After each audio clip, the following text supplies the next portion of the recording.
rumah dimanapun Anda berada. Hari ini, sore ini menjelang senja, kita ketemu lagi berbincang-bincang ringan. Alhamdulillah pada hari ini kita kedatangan seorang praktisi usaha pemula namanya Bang Tajudin. Ya. Di sore ini kita berbincang ringan-ringan aja nih Bang Tajudin mengenai usaha. Karena banyak milenial sekarang ini agaknya belum terbuka kesadarannya, sehingga kesempatan peluang-peluang yang ada di depan mata ini terlewati. Mungkin belum ada ilmunya, belum ada pengalamannya. Nah, di kesempatan ini saya pengen tanya nih Bang Tajudin, ya, kisi-kisian tuh untuk sahabat media kurma yang menonton bincang kita ini, bagaimana membuka kesadaran anak-anak milenial sekarang ini untuk bangga berwirausaha dan bagaimana memulainya. Oke, Bang Tajudin. Terima kasih, Bang Bara. Terima kasih. Assalamualaikum warahmatullahi wabarakatuh. Waalaikumsalam. Sebenarnya usaha itu kalau kita sadar, semua orang itu wajib. Dalam pandangan Islam itu patut kifayah. Patut kifayah artinya dari sebuah keluarga harus ada orang yang bertanggung jawab untuk usaha. Tetapi bagi semua anak muda milenial menjadi part lain. Tapi semua anak muda milenial itu wajib menuntut usaha itu sendiri, belajar usaha. Nah, lalu kemudian bagaimana cara memulai usaha itu? Saya ingin ambil kisah di balik contoh dulu, startupnya ya. Misalnya seorang anak muda itu mesti yang pertama anggap terhadap persoalan-persoalan masa kini. Apa yang terjadi sekarang di depan mata, ya kan? Menggunakan waktu sebanyak mungkin untuk mengulik model usaha yang ngetrend. Gitu saya.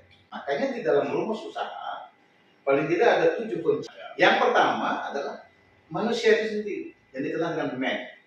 Man, many, material, method, mesin, dan seterusnya.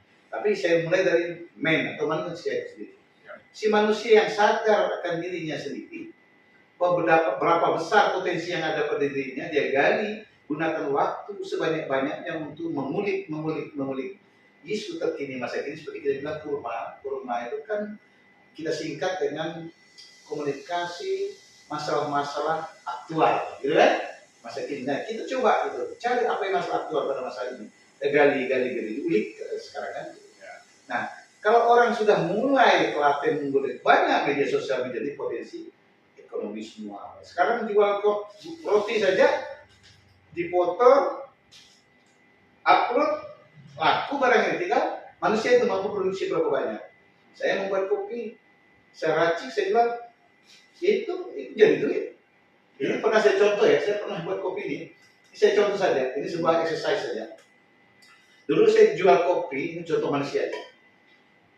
Di depan ke rumah dari Alga sana. Jadi ini contoh saja. Nanti dibikin kalau yang nggak perlu dikat. Jadi saya jual kopi itu tanpa modal, tidak ada modal. Saya coba saja menjual dengan modal sesederhana, jual kopi, lalu kemudian air sesederhana. Tetapi tadi setelah orang melihat bahwa kita punya semangat, punya kemauan yang tinggi, manusia yang punya potensi, maka bank juga perlu nawar modal.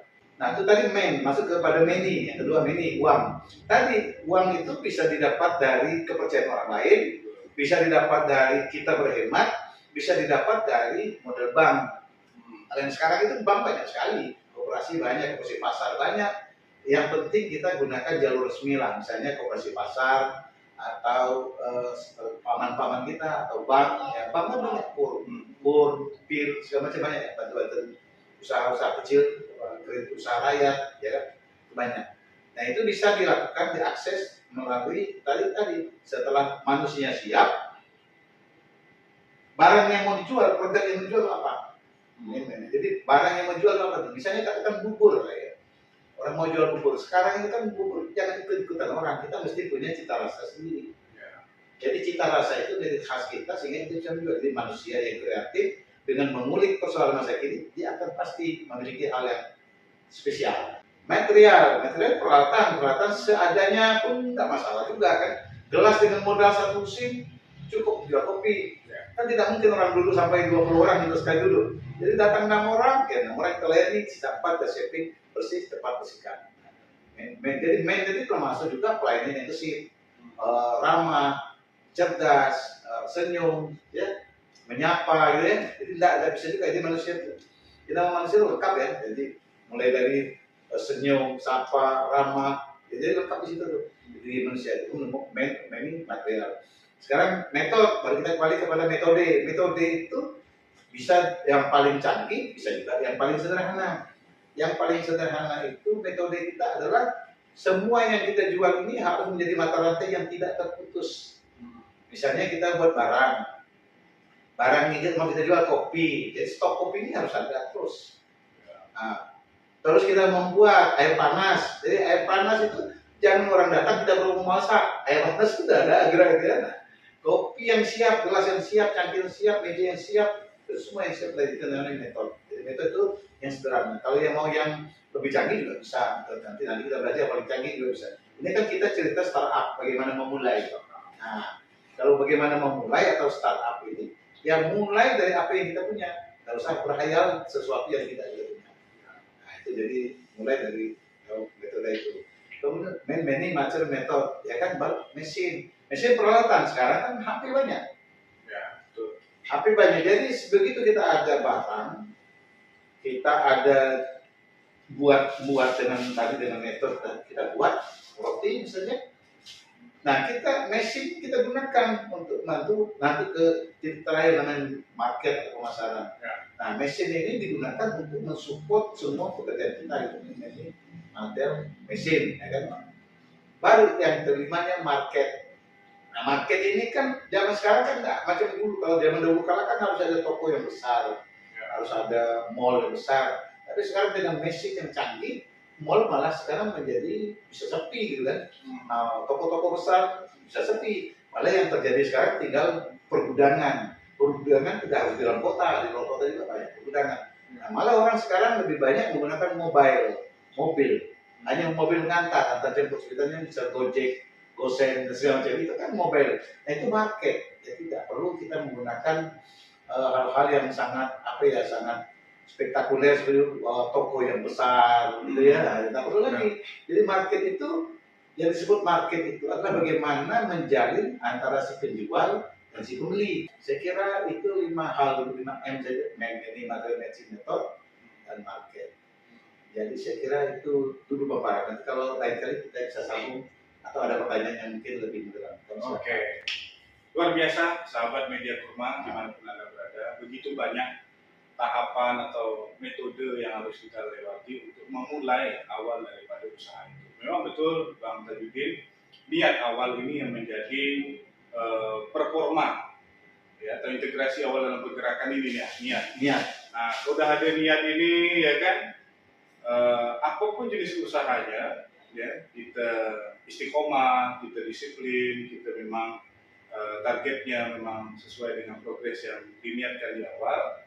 Insya Allah dengan kita berkolaborasi, tadi beberapa poin itu termasuklah ada kolaborasi di situ, insya Allah akan ada pertumbuhan yang luar biasa. Akhir, ya, kesan antum untuk kawan-kawan generasi ini kan bukan lagi ke generasi milenial, ada bahasa generasi Gen Z, ya kan? Nah, bagaimana kesan dan pesan antum generasi ini untuk dibuka kesadarannya untuk mencintai yang namanya usaha atau perdagangan? Silakan Pak. Tanya, sekarang memang banyak generasi muda yang memang sukses, yang bisa mengulik semua persoalan masa kini. Tapi banyak juga yang terlena karena mungkin orang tuanya punya gitu ya, atau dia merasa ada barang yang dia punya, menjadi dia tidak begitu agresif untuk mengejar peluang usaha. Padahal usaha itu menjadi tanggung jawab masing-masing orang, kecuali dalam rumah tangga sendiri. Misalnya bapak bertanggung jawab kepada anak-anaknya yang masih kecil, suami bertanggung jawab kepada istrinya, itu memang sunatullah namanya kan. Tapi secara generasi milenial, secara personal, semua orang bisa mendapat harus atau wajib memiliki usaha apapun usaha kita itu harus kita punya, harus kita ulik. Dan kita yang tidak mau mengulik, tidak mau mencari, itu pasti ketinggalan. Pasaran tidak terbatas pada Indonesia, apalagi lokal. Seluruh dunia sudah terbuka, itu namanya global. Apalagi tantangan global ini kan Sekarang contoh ya di sini apa saja itu bisa jual melalui media online ini kan bisa semua gitu kan. Nah di sini tinggal kemampuan anak muda kita mengulik atau mencari terus mencari. Nah itu pesan saya itu jadi terlena. Yang sekarang kan banyak terlena akhirnya terjebak di hayalan, Ya, terjebak di hayalan, main game terus akhirnya ikut judi online. Nah, kan ya. itu kan membahayakan sekali. Jadi pesan saya hati-hati menggunakan gadget juga, jangan sampai terjebak dengan hayalan, film-film yang tidak bermanfaat, tontonan yang tidak bermanfaat, buang saja, kita ambil yang positif-positif. Karena waktu itu bagaikan pedang, jika kamu tidak bisa memanfaatkannya, dia akan memotongmu. Terima kasih Bang Tajudin Terima kasih, atas pesan dan pesannya tadi yang disampaikan secara singkat. Memang rekan-rekan sahabat Media Kurma dimanapun Anda berada, ketika kita sudah dibukakan kesadaran, ya, tinggal bagaimana kita aksi, ya, aksi terus bergerak, terus berkarya, memanfaatkan peluang sebaik mungkin, eksekusi, action. Oke, baik, mungkin hanya ini bincang ringan kita di sore hari ini. Sampai jumpa di lain waktu. Sahabat Media Kurma, Berikan masukan. berikan masukan.